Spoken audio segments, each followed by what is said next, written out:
Hey y'all, it's Zoe and welcome back to another video on my channel. I know today is not my usual posting day, but I wanted to make another video. It's an extra National Adoptee Awareness Month video because I haven't really talked about this in a while, but there have been some updates and some developments, and so I wanted to share that all for you today.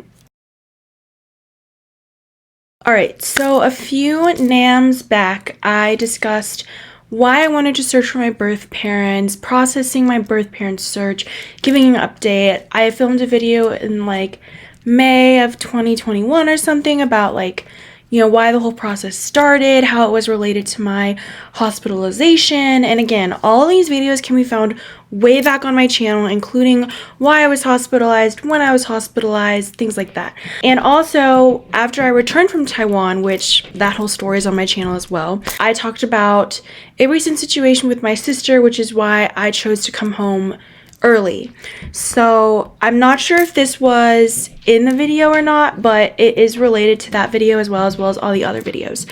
So if you've watched all the other videos, you would know that I did start a birth search back in 2020, kind of the history of like growing up, going back and forth between do I search, do I not search, doing my Taproot, which by the way, my Taproot is not a thing anymore, 23andMe, all that stuff, potential twin, all that stuff. I'm pretty sure I have talked about it. If I have not talked about it, please comment it down below and I can give you the whole lore about my twin and stuff like that. So then the video that I filmed in 2021 would have been the birth parent search that I did. So in 2024, the same searcher was going back to my province, so we hired her again to do another birth search, and I also ended up uploading my 23andMe data to GED Match. So I had not done that yet. It was only in 23andMe. Also, I think shortly after that, 23andMe had their like whole bankruptcy thing. So yeah, I did not end up deleting my account because if I'm being honest, I have had my DNA on 23andMe since I was like 12. If someone wanted to steal it and frame me for something, they probably would have it by now. We also didn't know what the future of 23andMe was going to look like, so I didn't want to just completely get rid of it. Additionally, that was my main way of finding a potential biological match, so I didn't want to just completely get rid of that. But I did end up uploading it to GED Match because I've heard that sometimes people have luck on there as well. So in June of 2024, we got the search report back. Nothing really came out of it. It definitely wasn't as detailed as the first search report from 2021. It mostly just talked about how we put up posters, met with journalists and news people, and pretty much just shared our information there in the province, and that it's mostly just a waiting game to see who submits DNA and who doesn't. I was going to do like a little heritage tour with the researcher that we hired in July of 2024 after finishing my Fulbright grant, but that didn't end up happening because of all the stuff with my sister.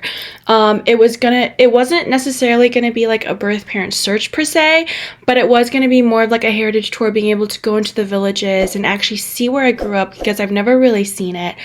I went back when I was like 6, but one, I don't remember it, and two, it's different experience like going to like more touristy spots versus like going into the villages and actually like seeing what it would have been like, kind of thing. But that's definitely on my bucket list. I definitely want to go back. The searcher was really sad that I had to cancel, but was understanding and mentioned to me that if I ever want to come back again, she's always willing to do that with me. So I'm really excited to hopefully be able to do that at some point. So then this year, fall of 2025, the Nanchang Project, which is a nonprofit that does a lot of birth parent searches and heritage tours, was what is going to my province in December. So my sister and I, well, mostly me, applied to be an ambassador to go with them, and then my sister would have been like my +1.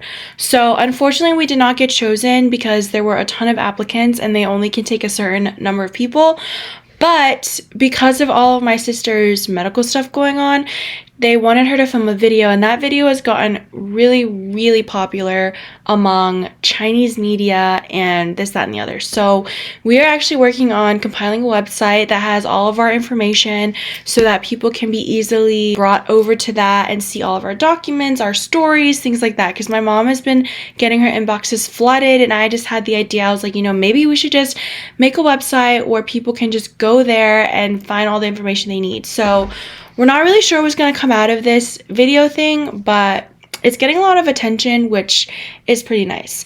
And so right now our next step is to really just work on the 23moFong. So 23moFong is kind of like the 23andMe version in China. It's an all China database run by like the Chinese, but the problem is they only do swabs when you're in China, and if you're sending your DNA from the US to be put in the Chinese database, you have to use a blood sample. So I'm currently working with an adoptee to get blood cards and to get all of that sent over to them.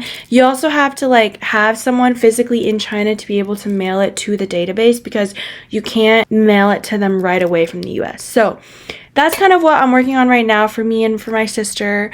Again, not really sure what will come out of it or how long I'm really gonna like invest in searching, because it is really hard to find your birth parents, especially if you're a Chinese adoptee. But I just really wanted to provide this update for anyone who was curious, for anyone who has been following me for a while, or if there's anyone who's currently in the search process, what that kind of looks like for you. I'm very interested in hearing about it. But yeah, that's pretty much what the gist of this video was going to be about. So if you have any questions for me about the search, about what I've done, things like that, feel free to comment them down below. So yeah, I hope you enjoyed this little bonus video. And I will plan to see you all in the next video, which will hopefully be up on Friday. So I'll see you then. Bye!